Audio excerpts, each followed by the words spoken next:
Now, kita back to our D tadi. Okay, permanently fastened to anything attached to the earth, whether on or below the surface. Okay, benda ni dia sangat vague.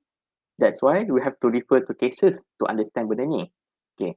So tapi apa sebenarnya content D ni kan, permanently fastened ni apa benda sebenarnya? Kalau benda tu dia melekat kat tanah tu, dalam kata mudah lah, benda tu melekat kat tanah tu, benda tu adalah a part of the land tu. Okay. So macam kita nak tahu benda tu part of the land ke is not part of the land. Okay. The easiest example would be rumah lah. Kalau ada tanah and kita buat rumah, definitely rumah tu is permanently stuck dekat land tu. Ya, kita boleh angkat rumah tu ke robohkan. The only way untuk buang rumah tu is untuk hancurkanlah rumah tu. So nampak tak? Because it is permanently attached to the land, it is part of the land. Sebahagian daripada tanah tu. Okay. Tapi sekarang kita nak identify apa benda yang sebahagian daripada tanah dan apa benda yang bukan sebahagian daripada tanah as per subsection D ni. Section 5, subsection D. Okay, specifically. Okay, so there are dua benda lah. Which are fixtures and chattel. Okay, fixtures ni benda yang melekat. Okay, macam nak ingat fix. Kalau benda tu fix, dia dah melekat, fix kan. Something that is fixed there. So benda tu becomes part of the land. Okay. So fixture are those that are attached to the land or become permanent structure. Hence they are considered as land. Memang terus considered as land. Okay. Contohnya rumah. Rumah melekat kat tanah. So it's a fixture. Hence it's considered as land. While chattels pula is removable. Okay. So chattel is not considered as land. Dia bukan tanah. Okay. So ada satu maxim yang kita apply in land law which is quid plantator solo sedit. Whatever attached to the land belongs to the land. Okay, kenapa benda ni? Okay, macam chattel ni benda yang removable. Contoh apa yang removable? Contoh kerusi kan. Kalau ada orang dia ambil kerusi kayu, dia letak je dekat dia punya tanah. So kerusi tu is not land. Sebab dia boleh dicabut, dibuang, dia macam not as house lah kan. Okay. Yang house kena robohkan. Okay. So kenapa kita kena tahu beza fixtures and chattel ni kan? Macam lantak lah kan. Okay. Why it is very important? Sebab bila kita beli tanah, benda ni akan jadi satu isu. Okay. Contoh kita beli tanah kan. Kalau tanah tu ada rumah, contohnya kan. So rumah tu adalah fixture. Maka kalau kita beli tanah tu, rumah tu akan dapat pada kita sekali. Dia sebahagian. Sebab kita beli tanah tu, kan kita cakap tadi, kalau benda tu fixture, dia is considered as land kan. So kalau kita beli tanah yang ada rumah, so rumah tu pun kita punya. Sebab kita beli tanah, including the house and everything yang semua ni lah yang kita define tadi kan, yang below earth, below, on dan sebagainya semua ni, and termasuklah fixture. So kalau rumah tu kita punya sebenarnya. Okay. Tapi walaupun benda tu kita punya, dia still orang kata apa? Still bergantung pada agreement lah. Kalau agreement tu kata rumah tu tak pakai kita, lain cerita lah. Tapi kalau rumah tu tak pakai kita, dia kena buang lah rumah tu. Sebab kalau rumah tu is not part of the land, dia dalam agreement, so dia kena cabut lah rumah tu. Sebab contoh macam rumah orang zaman dulu, dia boleh cabut, dia boleh angkat. Okay. Tak macam rumah orang sekarang. Rumah orang sekarang, dia melekat. Okay. So, that's why kita kena bezakan fixture and chattel. Ni dia punya justification dia lah. Okay. So, in court cases, Holland against Hodgson decide that all things attached to the land are fixtures, thus shall form a part of the land. So, maksudnya dia nak kata yang kalau benda tu melekat pada tanah, benda tu adalah tanah. Dia sebahagian pada tanah. Okay. Fixture generally means that any chattel that has been annexed so maksud attached to the land or building so as to become part of it. Since national code is silent on determination, so English law is applicable. Okay. Apa benda ni sebenarnya? Okay. Apa yang dia cakap ialah issue on fixture and chattel ni is not has not been decided dekat Malaysia sangat. Maksudnya macam dia bukan decided in Malaysia, maksud sorry. fixture and dengan Chattel ni is not being is not in the national land code. Dia tak ada dalam national land code. So kalau you open the national land code, dia tak define what is fixture and what is Chattel. So to better understand fixture and Chattel, you have to look into some other English law, or you look into English in cases lah. Sebab cases yang explain. Sebab dalam buku national land code, dia tak ada explain anything about fixture or Chattel. Okay. So sekarang ni, dalam case Goh Chong Hin against Consolidated Malay Rubber, dia adalah buat dua test. Okay.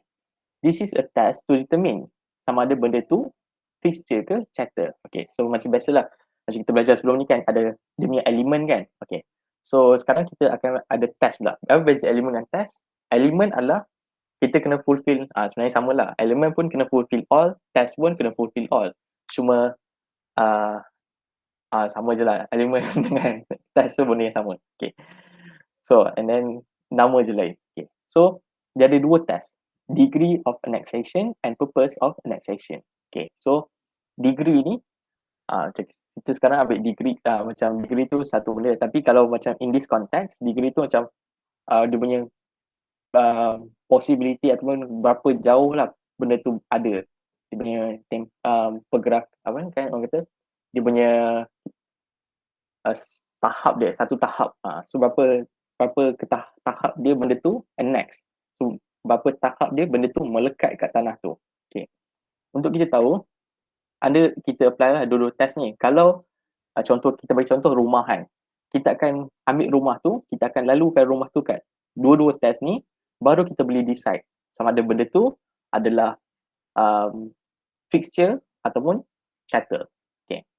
So kita tengok first test dulu. Okay, the first test is degree of annexation. Berapa tahap benda tu melekat kat tanah. Okay. So di bawah degree of annexation ni dia pecah lagi dua. Tapi benda ni either or lah. Salah satu kita boleh apply ataupun boleh apply dua-dua lah. Okay. So A, to what extent an item is affixed or attached to the land? Okay. So ni dia punya hypothetical question lah. Okay. So if an item is strongly attached to the land, the item is fixture. Okay. Kalau benda tu, okay, so for the first one ni, to what extent kan? Kalau benda tu memang melekat kuat, contohnya rumah kan, definitely benda tu adalah fixture. Okay. Contoh in the case of Goh Chong Hin against Consolidated Malay Rubber, dalam kes ni dia machinery, dia adalah satu kilang lah. And I believe it's a kilang rubber. Okay. So dalam kilang getah. So kilang getah tu dia ada mesin dia. Sumber dia tu dia dah diketatkan dengan nuts and bolt. Dia telah diskrukan ke lantai. So because benda tu is very strongly attached, it is considered as a fixture. Okay. Hence, if that thing is a fixture, so mesin tu semua is part of the land. So kalau orang beli tanah tu, dia akan beli sekali dengan semua mesin-mesin yang ada. So benda tu is fixed ataupun attached to the floor using nuts and bolt. Okay. If an item may resting on its own weight, the item is a Chattel. For example, a picture near to the wall. So, contoh ada satu gambar orang tu gantung kan. So benda tu memanglah ada paku, tapi benda tu is resting by its own weight. Dan benda tu saya senang je nak tanggalkan paku kan.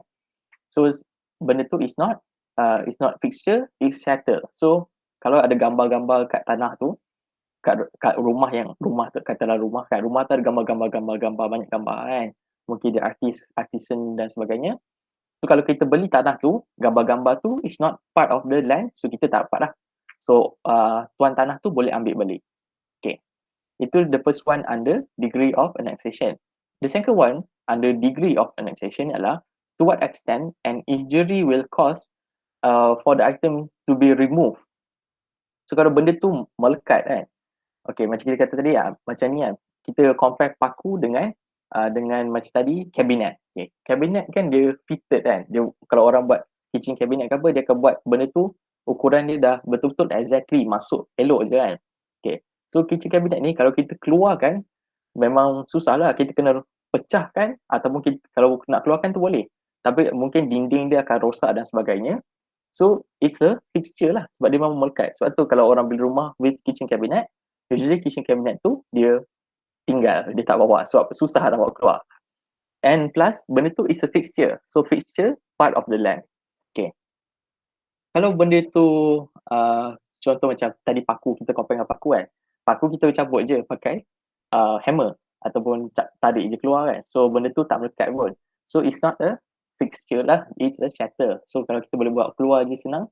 So benda tu is not part of the land. So kalau kita beli rumah dengan gambar yang boleh senang bawa keluar, so benda tu it's not a fixture, it's a shutter. Alright. Okay, ini pasal fixture lah. However, it is insufficient to conclude that it is not the conclusive test. Okay, this degree of pronunciation test can be rebutted by the second test. Okay, the first test ni is not sufficient. Kita kena pakai, maksudnya kalau you apply the test, you cannot apply one test je. You can apply both tests, which is degree of annexation ni and purpose of annexation. Okay, now we'll look into the purpose of annexation. Okay. In the purpose of annexation, in order to determine whether it is a fixture or shutter, one also has to determine the intention of the person who annexed the item to the land. Hence, purpose of annexation lah. Okay. If the intention is for the enhancement of the value of land, for example, statutes, rocks garden, it is a fixture. If it's not meant for the better improvement of the value of land, it can be item as a shutter. Okay, maksudnya when it comes to purpose, okay, macam kita nak tahu purpose, macam mana kita nak identify fixture or shutter by purpose kan. So if orang tu dia letak something dekat tanah dia tu yang memberi satu kita kata memberi a value to the land, dia akan jadi fixture. Kalau tak ada value, it's not fixture, it's a shutter. Contoh kan, okay. Contohlah tuan tu dia beli tugu batu kan, besar gila. Dia letak kat tanah tu, cantik lah, cantik gila. So bila orang nak beli tanah tu, harga tanah tu akan jadi mahal lah sebab ada batu-batu, ada decoration dan sebagainya. Okay. Tapi kalau dia letak tu sekadar untuk hiasan je, also for not meant for the better improvement of the value of land. Contoh dia letak kerusi kayu kan. Kerusi kayu tu orang lain pun boleh beli, murah je kan. So dia tak increase the value of the land. So the item tu is shutter. Okay. For example, to determine a painting, if based on the first test, the item is fixture. But if based on the second test, it is a shutter, the item remains a shutter. Apa maksud dia? Okay. So kita bagi satu analogi. Okay. Katalah kita ambil satu painting. Painting ni, dia dah melekat kuat. Maksudnya painting yang ada frame kayu kan, besar painting tu, dia melekat kuat dekat dinding. Orang tu dah screw, dia dah bolt and dia dah gum. Memang melekat lah kat dinding tu. Satu lukisan yang sangat cantik lah kan. Okay. Kalau kita based on the first test, benda tu is a fixture. Sebab kita belajar tadi, kalau benda tu strongly attached and nak remove pun, benda tu can damage. Betul lah. Kalau lukisan tu kan, kalau kita nak cabut tu susah sebab dia dah strongly attached to the house. And then kalau kita bawa keluar lukisan tu memang rosak dinding rumah tu. So kalau kita pass through the first test, lukisan tu is a fixture. But then sebab kita kena apply both tests, so bila kita kata purpose, okay, so is the purpose of this painting is for better improvement of the value of land. Kata lukisan tu memanglah cantik apa semua, tapi dia dilukis oleh tuan tanah tu lah, dia lukis sendiri. Dia bukan pelukis hebat pun, dia pelukis biasa kan, dia orang biasa, dia bukan pelukis pun, dia saja conteng kan, dia nak tambah kat rumah dia. So bila kita apply second test ni, so kalau orang nak beli rumah tu, kalau ada lukisan tu, benda tu tak menaikkan pun harga rumah tu kan, tak pun dia tak gambar keluarga dia kan. Kalau orang tu beli rumah tu kan, harga rumah tu tak naik pun, ada gambar keluarga dia dekat rumah tu pun. So it is a shutter, and once benda tu is classified as a shutter, dia akan remains as a shutter. Dia dah terus muktamad shutter, dia dah takkan berubah.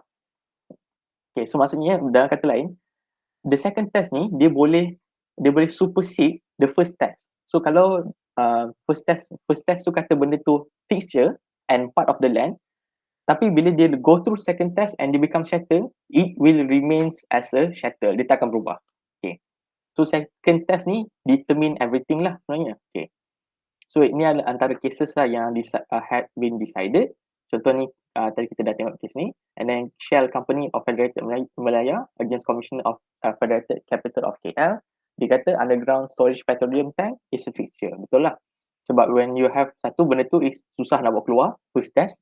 And the second test, purpose dia lah. Kalau benda tu ada storage petroleum tank, so tanah tu akan jadi lebih mahal. Hence, purpose dia adalah untuk increase the value of land.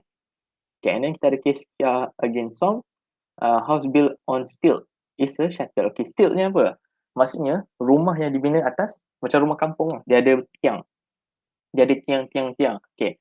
And then, in this case, tapi this is my analogy lah. You can read this case further. Okay, so if you imagine rumah kampung yang ada kayu kan. Kayu, dia tinggi sikit kan rumah tu kan. So, benda tu boleh cabut. So, it's not strongly attached to the land. Satu. And then, so dia dah fail lah. So, dia dah fail the first test. So, second test tu, doesn't matter lah. Sebab dia memang a chattel, so becomes a chattel. Okay.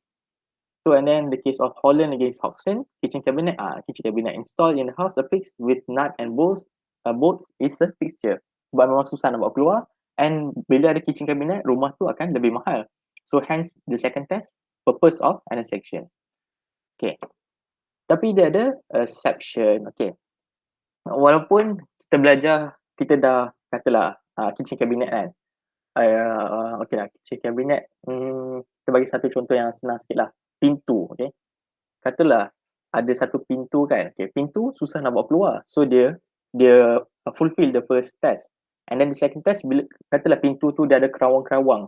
Dia dibuat dengan kayu jati, memang mahal lah. So kalau orang beli rumah tu, memang pintu kayu tu akan menaikkan harga rumah tu. Tapi that is not the case. That is not case for every circumstances lah. In some circumstances, under this exception, benda tu boleh jadi chattel ataupun it's not a fixture. Sebab contohnya, usually it revolves around tenancy. So kalau orang tu sewa rumah tu and then dia pasang lah pintu yang kayu cantik-cantik tu kan. Walaupun benda tu dia dah strongly attached and benda tu boleh naikkan harga rumah tu, so dah fulfill both test untuk jadi fixture. Tapi sebab pintu tu tenant yang punya, orang penyewa yang punya, so dia boleh cabut pintu tu bila dia bawa keluar. Tak ada masalah. And semua pasal tenant. Contoh, tenant storage fixture, item bought in and attached to the rental place. Ataupun usually kilang lah. Kalau orang tu buka kilang kan, dia kata dia dah buat kilang buat kuih kan. Mesti ada oven dan sebagainya. Walaupun benda tu attached to the land dan sebagainya kan, dah apply, fulfill both test. Tapi sebab benda tu dibawa oleh penyewa, so benda tu is not fixture. Dia kena bawa keluar. Bila orang tu keluar lah, dia habislah dia punya tempoh menyewa. Ataupun ornamental domestic fixture, contohnya macam ni lah, antique door, antique, semua benda-benda antique ke, benda-benda yang dia unik ke kan. So bila habis, tenant tu dah habis dia punya tenancy, dia kena bawa keluar lah. Ataupun agriculture fixture, contohnya reban ayam kan. Kalau dia dah pasang reban ayam punya besar 10 tingkat, kalau dia dah habis tenancy dia kena bawa keluar. So benda tu is not part of the land because it is not a fixture. Okay. Now that we understand pasal fixture, and then kita understand pasal chattel, and then kita understand the exception whereby benda yang fulfill both test pun, tapi benda tu still is not part of the land, which is under this exception lah. If you find this video very helpful and beneficial for you, please like and subscribe. Thank you.